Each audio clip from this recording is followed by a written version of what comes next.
గుంటూరు జిల్లా వ్యవసాయ marketing society చైర్మన్గా వడ్రాణం హరిబాబు బాధ్యతలు స్వీకరించారు.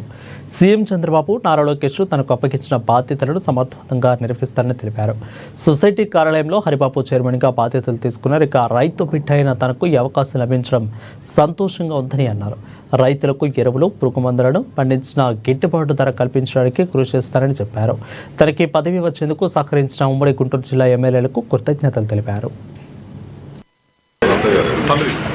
ఈ రోజున రైతులకి సేవ చేసేటటువంటి అవకాశం భగవంతుడు నాకు అవకాశం కల్పించారు.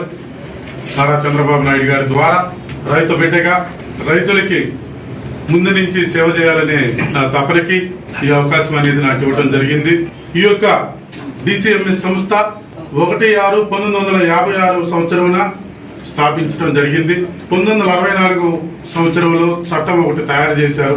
ఆ చట్టం ప్రకారం ఆంధ్రప్రదేశ్ సహకార సంఘంలో చట్టం, ఆ చట్టం ప్రకారం నడుస్తా ఉన్నది. ఇది దీనిలో పెద్దలు స్వర్గీయులు జాగరమూడి చంద్రమౌళి గారు మొట్టమొదటిసారిగా చైర్మన్ గా చేశారు. అలాగే ఆ తర్వాత ఎంతో మంది పెద్దలు ఈ సంస్థకి చైర్మన్ గా పనిచేశారు. ఏలూరులోని జిల్లా కేంద్ర సహకార బ్యాంకు చైర్మన్గా ఘన్ని వీరాంజనేయులు